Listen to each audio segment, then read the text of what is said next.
Nous continuons avec notre enseignement, notre deuxième partie de l'enseignement que nous avions commencé concernant qu'est-ce qui s'est passé lorsque nous sommes nés de nouveau, qu'est-ce qui s'est passé réellement. Nous étions en train de partager sur un thème intitulé « Qu'est-ce qui s'est passé réellement le jour où nous sommes nés de nouveau ?» Dans notre première partie, nous vous avions montré comme quoi, lorsque nous sommes nés de nouveau, Dieu nous a donné le pouvoir de devenir enfants de Dieu. Le jour où tu as reçu Jésus-Christ dans ta vie comme Seigneur et Sauveur, il y a quelque chose qui s'est passé dans ta vie. Et la chose importante qui s'est passée dans ta vie, c'est que tu es devenu enfant de Dieu. La Bible dit qu'à tous ceux qui l'ont reçu, il leur a donné le pouvoir de devenir enfants de Dieu. Et la Bible dit que et si nous sommes enfants de Dieu, dans Romains chapitre 8, verset 15 à 17, si nous sommes enfants de Dieu, nous sommes donc héritiers et co-héritiers avec Christ. Donc ça, c'est le premier avantage que nous recevons à la nouvelle naissance. Ça, c'est le premier héritage que nous recevons à la nouvelle naissance. C'est ce qui se passe, bien-aimé dans le Seigneur. Deuxième des choses que je veux que tu puisses savoir, qu'est-ce qui s'est passé le jour où je suis né de nouveau. Nous ouvrons nos Bibles dans le livre de Éphésiens chapitre 2. Éphésiens chapitre 2, nous commençons au verset 1. La Bible dit, vous étiez morts par vos offenses et par vos péchés.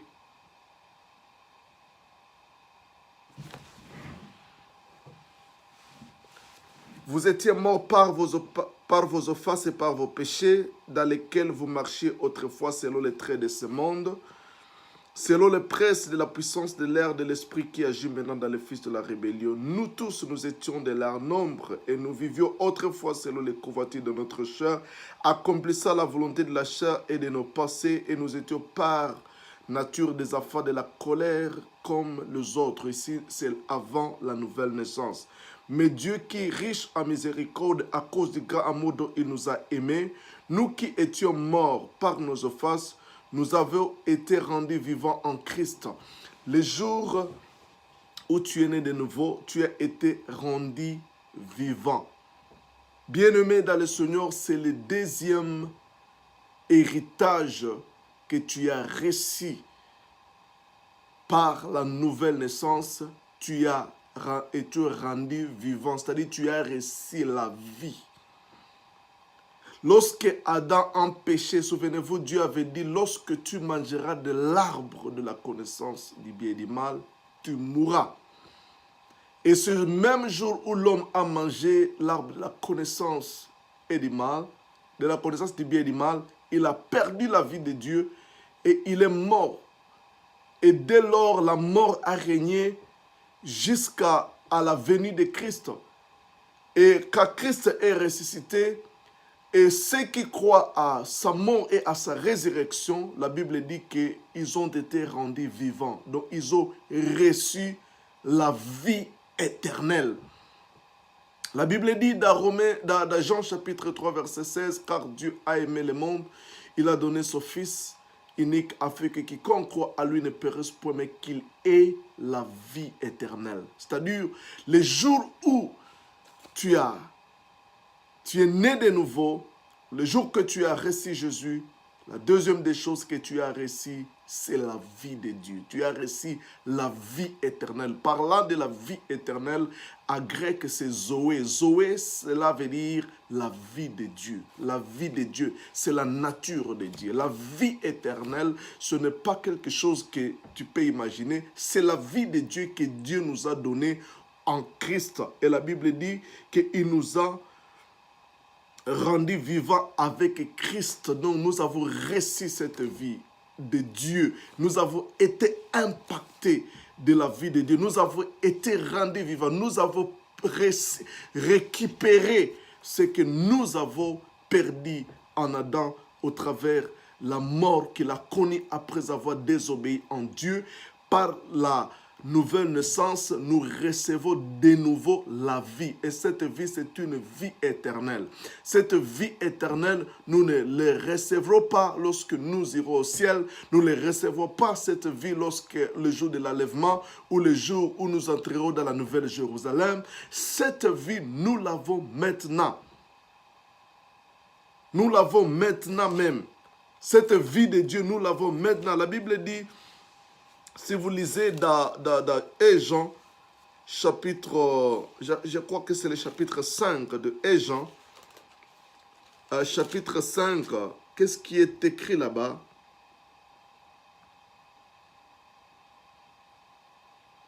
Il est écrit que nous avons celui qui a le Fils.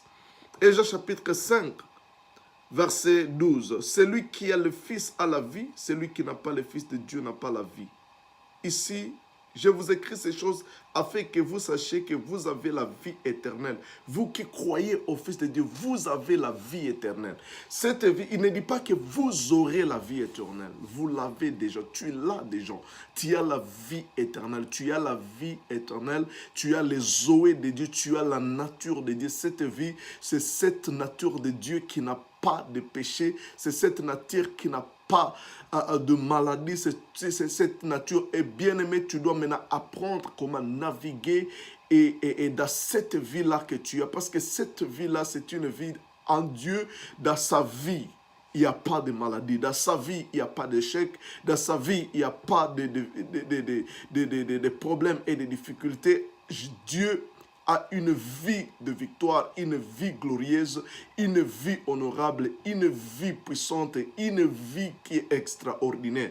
Et cette vie, tu l'as reçue le même jour où tu as reçu Christ dans ta vie et tu peux apprendre maintenant. Il te faut apprendre quand un enfant naît dans le monde, il doit apprendre comment vivre dans ce monde, comment marcher dans ce monde, comment bénéficier des choses appartenant à ce monde.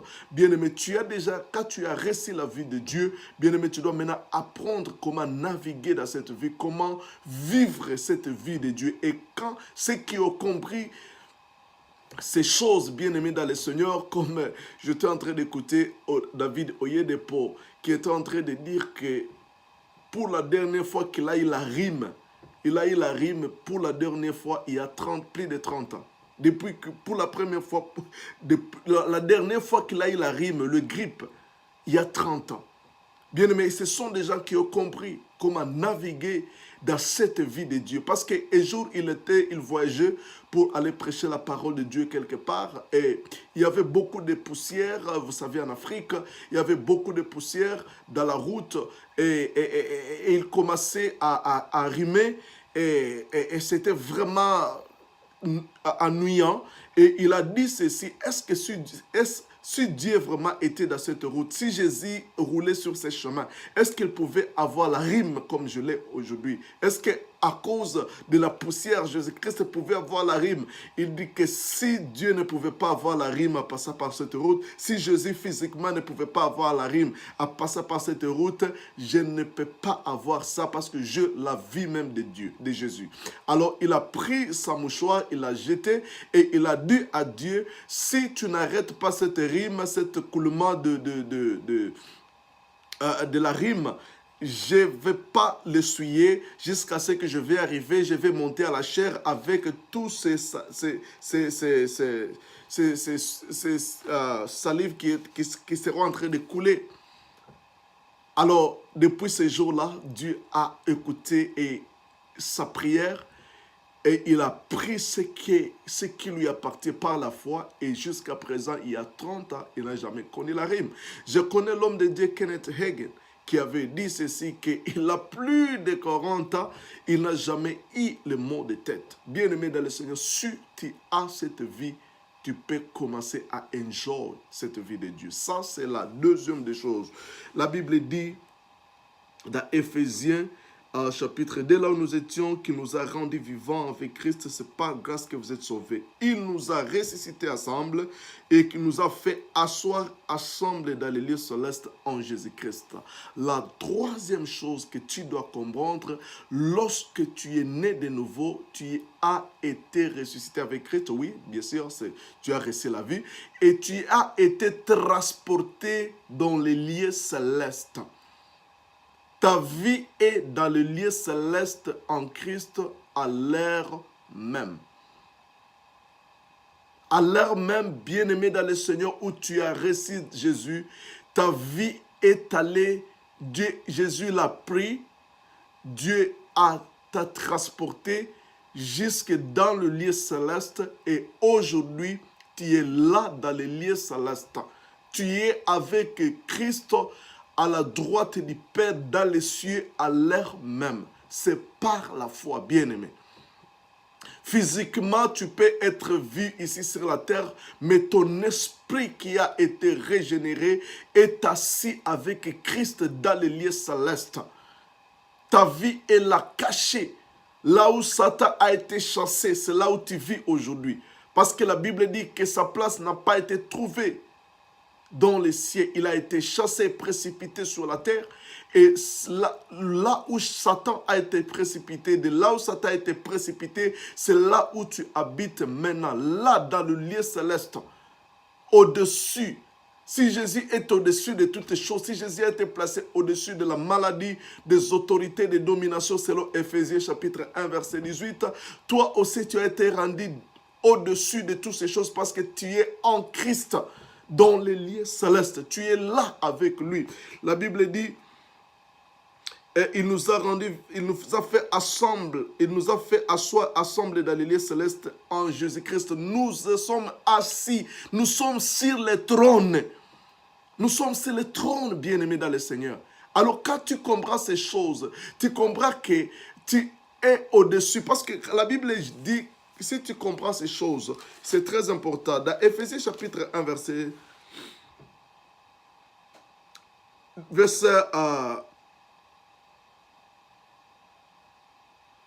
laisse-moi chercher les versets. La Bible dit dans Éphésiens chapitre 1, je peux commencer au verset 18, la Bible dit qu'il élimine les yeux de votre cœur pour que vous sachiez quelle est l'espérance qui s'attache à son appel, quelle est la richesse de la gloire de son héritage qu'il réserve aux saints, quelle est envers nous qui croyons l'infinie grandeur de sa puissance, se manifesta avec efficacité par la vertu de sa force. Il a déployé en Christ en le ressuscitant entre les morts et en le faisant soi à sa droite dans le lieu céleste au-dessus. Christ a été Dieu l'a fait asseoir dans le lieu céleste. Et dans Éphésiens chapitre 2, la Bible dit qu'il nous a fait asseoir ensemble dans le lieu céleste avec Christ. Donc Christ a été fait asseoir dans le lieu céleste. Et à Éphésiens, la Bible dit, chapitre 1, il dit,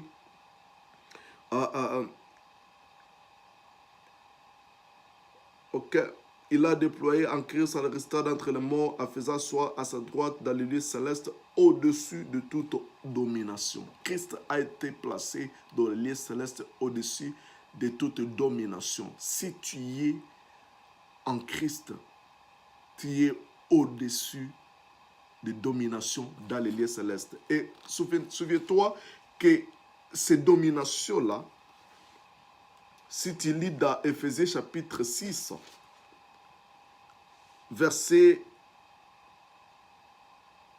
13, Paul dit ceci, c'est pourquoi prenez tous les armes de Dieu afin de pouvoir résister dans les mauvais jours et tenir ferme après avoir tout surmonté. Tenez donc ferme et d'avorer la vertu pour sentir. Non, laissez-moi commencer au verset 12. Éphésiens chapitre 6, verset 12. Car nous n'avons pas lutté contre la chair et le sang, mais contre les dominations.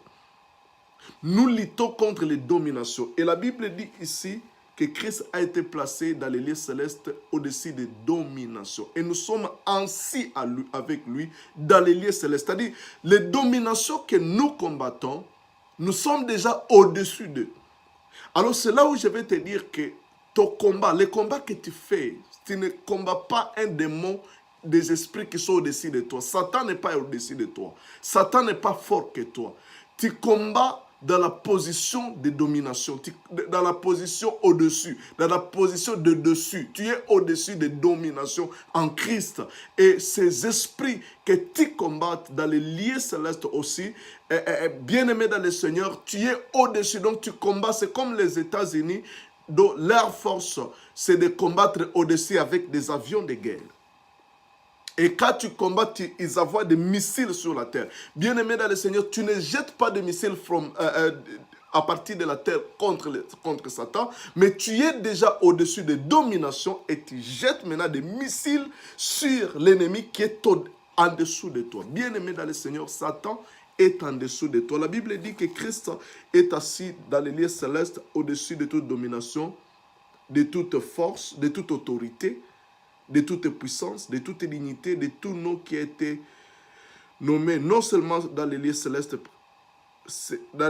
non seulement dans les siècles présents, mais aussi encore dans les siècles à venir. Il a tout mis sous ses pieds et il l'a donné pour chef suprême l'Église. Il a mis toute cette domination, ce pouvoir que Dieu a déployé à Christ.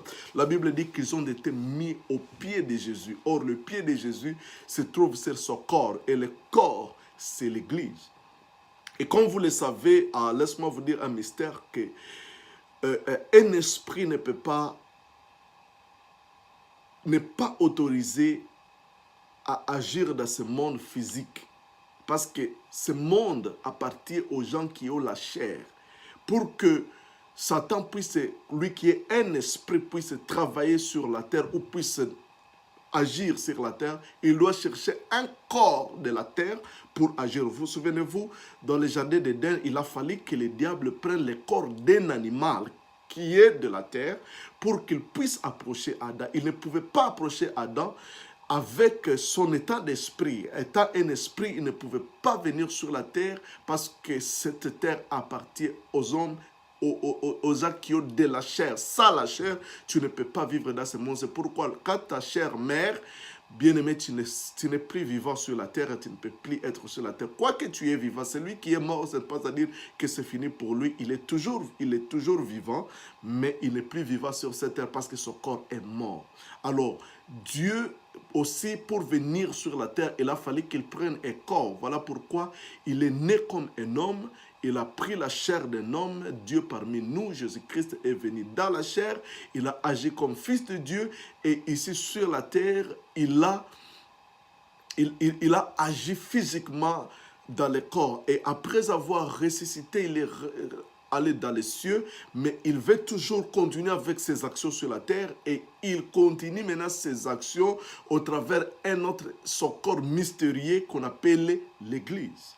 Alors, bien-aimé dans le Seigneur, comprends une chose, que tu es au-dessus, tu es dans les lieux célestes, ta vie est dans les lieux célestes et les combats que tu mènes, tu le mènes à partir de dessus. Satan est en dessous de toi, Satan est sous tes pieds et tu es au-dessus des dominations, des autorités, de tout nom qui peut être nommé sur la terre. Tout ce qui a un nom, tu es au-dessus d'elle, c'est que ce soit la maladie, que ce soit l'échec, que ce soit la pauvreté, tu es au-dessus de tout ce qui a un nom, parce que tu es au-dessus. Christ t'a placé, Dieu t'a placé et t'a fait asseoir en Christ dans les lieux célestes. Tu es assis sur le trône, tu règnes maintenant, bien-aimé dans le Seigneur. Tu as l'autorité, tu as la domination, tu as l'autorité.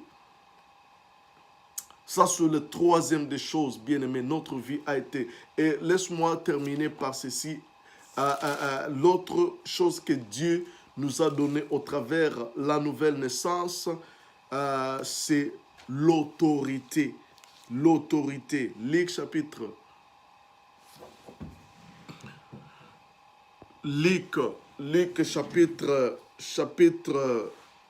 10, verset 19, la Bible dit ce qui suit.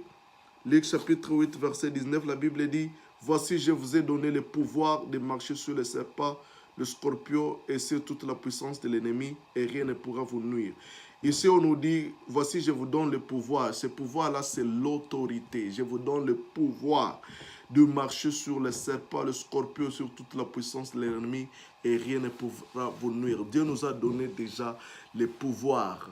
Bien-aimé, c'est à nous d'exercer les pouvoirs qu'il nous a donnés. Bien-aimé dans le Seigneur, quand un maire de la ville confère le pouvoir aux policiers d'aller arrêter, d'aller contrôler le trafic, bien-aimé dans le Seigneur, le policier, il peut être mince, il peut être de courte taille, mais s'il lève seulement sa main comme ça, toutes les voitures, tout le trafic doit s'arrêter.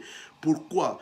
Il n'a pas la puissance d'arrêter ces véhicules, parce que ce véhicule, s'il vient et se cogner sur lui, il peut mourir, mais il lui a été donné le pouvoir, l'autorité.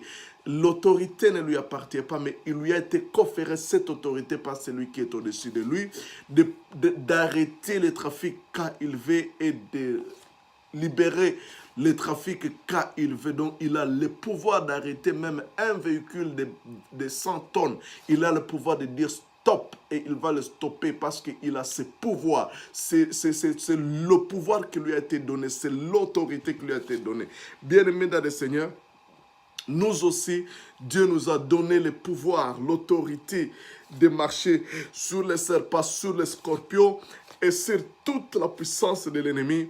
Et il dit que rien ne pourra nous nuire. Ça, c'est la parole de Dieu. Satan ne peut pas nuire à ta vie. Bien-aimé dans le Seigneur, cessez d'élever Satan, tu as le pouvoir, Satan n'a pas le pouvoir de te nuire. Voilà pourquoi moi je ne prêche pas Satan. Oh Satan, Satan, Satan. Dans mes prédications, j'ai enlevé le nom de Satan. Je parle épée de Satan. Et quand je parle de Satan, c'est pour te montrer, toi chrétien, comme quoi Satan est nul. Il a été mis sous tes pieds, il est un ennemi vaincu, il a été vaincu sur la croix de Golgotha et toi tu es plus que vainqueur, tu marches dans la victoire et tu as la victoire de Dieu. Bien-aimé dans le Seigneur, il nous a donné le pouvoir de marcher sur les serpents, sur le scorpion, sur toute la puissance de l'ennemi. Et même Jésus dira ceci, voici le miracle qui accompagnera ceux qui ont crié à mon nom, ils chasseront les démons. Tu as le pouvoir de chasser les démons dans ta vie, dans la vie de tes enfants, dans ta famille. Tu as le pouvoir de chasser les démons dans un territoire quelconque que le diable contrôle, dans une maison, dans une famille. Tu as le pouvoir de chasser. You have the power to cast out demons and power of darkness. C'est un pouvoir qui t'a été donné, bien-aimé. Et je termine à ceci, ce que Jésus a dit dans Matthieu chapitre 8. Il dira ceci à ses apôtres, à ses disciples. Puis, ayant appelé ses 12 disciples, il leur donna le pouvoir de chasser les esprits impurs, de guérir toute maladie et toute infirmité. Bien-aimés, Dieu nous a donné le pouvoir non seulement de chasser des esprits impurs, mais il nous a aussi donné le pouvoir de guérir toute maladie et toute infirmité. Nous sommes capables, par le pouvoir qui nous a été conféré par Jésus, de chasser des esprits impurs et de guérir toutes sortes de maladies et de toutes sortes d'impuretés. Que Dieu te bénisse. Bien-aimé dans le Seigneur, c'était ça. Il y a beaucoup de choses, peut-être nous en parlerons un autre jour. Sachez une chose, que par la nouvelle naissance, tu es devenu enfant de Dieu. Par la nouvelle naissance, tu as la vie éternelle. Par la nouvelle naissance, tu es assis avec Christ dans les lieux célestes, au-dessus des dominations, des autorités, des principautés, des forces des ténèbres. Et quatrièmement, tu as le pouvoir de chasser. Tu as le pouvoir de marcher sur les serpents, les scorpions, c'est toute la puissance de l'ennemi et rien ne pourra vous te nuire. Tu as le pouvoir de chasser les esprits impurs, tu as le pouvoir de chasser les démons, tu as le pouvoir sur Satan et sur tout son royaume. Cinquièmement, il t'a donné le pouvoir de guérir les malades et de toutes sortes d'infirmités. Bien-aimé,